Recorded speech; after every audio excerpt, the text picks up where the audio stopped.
Hello, didn't see you there. My name is Lana, and today you're going to learn how to be cool playing the saxophone. First thing you want to do is get a saxophone. It'll come in a case, kind of like this. And so, inside your case, you're going to see lots and lots of crazy stuff that you've never seen before, but believe me, it'll be well worth it in the end. So, if you look here, this is where you store all your reeds, cork grease, the neck strap, which will go around the neck, your cleaning rag, which comes with a super duper long string that we'll talk about towards the end. It comes with a mouthpiece and a ligature, and the neck of the saxophone, and the body. Isn't she beautiful? First thing you want to do is take out your reed and put it in your mouth. The reason you want to do that is because your reed has to be wet for you to play it. So while you're putting your saxophone together, it's a good idea to put it in your mouth.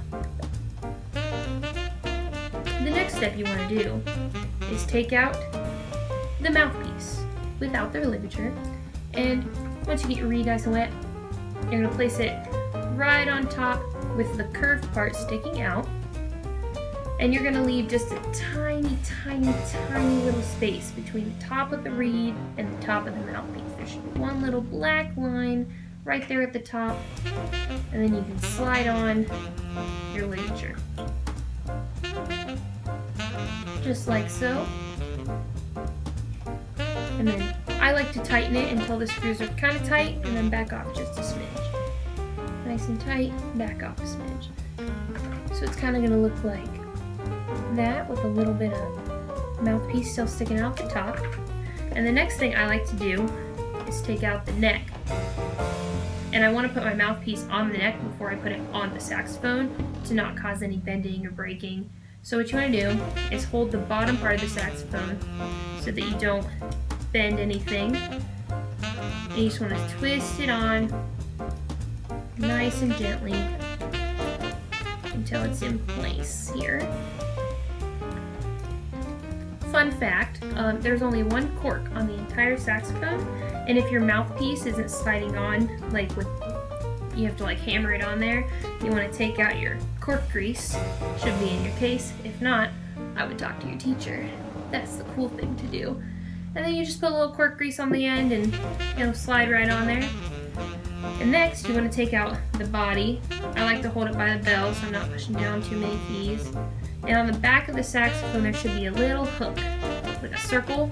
You want to take the end of your neck strap, put it through the hook so that you don't drop it. So then we're not really going to need our case anymore. So you can just latch that right up, put it on the floor. And then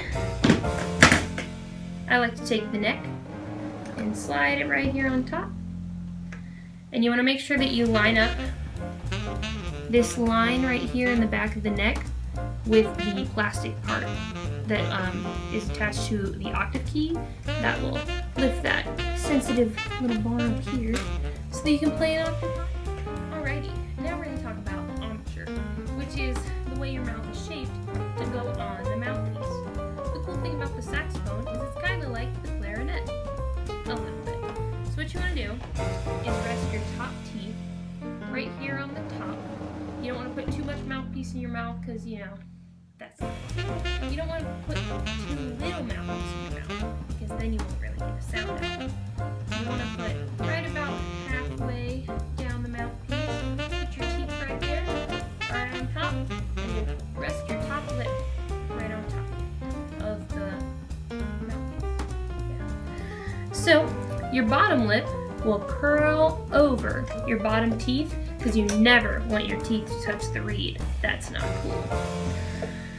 So you kind of fold your lip over your bottom teeth, sit your top teeth on top of the mouthpiece, and pinch in your corners. Not like a, I'm so tense and I'm cool muscle man. No, we're cool. We're nice and relaxed. So it's kind of like when you close a drawstring bag. You just close the corners of your mouth so that you can get nice firm armature around your saxophone. Alright, so we know how to hold the saxophone, we know how to put our mouth on the saxophone, and we know how to sit with the saxophone. Now we're going to talk about blowing into the saxophone, because it's pretty cool. So, the way you articulate on the saxophone, before thinking about any airs, you put your tip of your tongue on the tip of the reed, so that it kind of closes off this space, and then you take your tongue off and blow to create a sound. And when you change to different notes, you want to put your tongue back on to re-articulate every single note, unless it's tied in a song. You see how you can hear each individual note separated? That's because I'm articulating with my tongue. So I'm going to demonstrate on a high D, which is the thumb on the octave key, 1, 2, 3, 1, 2, 3, no pinkies, your thumb sitting right here under the wrist, and you want to blow a good amount of air into the saxophone, which is something you're really going to have to test out, like this. If you're blowing too much air on a note, it can come out kind of high or kind of weak, like this. And if you're blowing too little air, sometimes you might not even get a sound out. And it just sounds like the wind.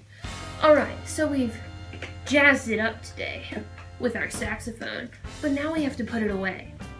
How do we do that? First, you want to grab your saxophone case and put on your cool dude sunglasses. And when you open the case, like a cool kid, first you want to take off the neck. And don't worry, keep your saxophone nice and secure in your lap. You don't want it just hanging all over the place, because if it falls off the neck strap, it could fall on the floor. The first thing that I do is take off my reed so I don't worry about chipping it.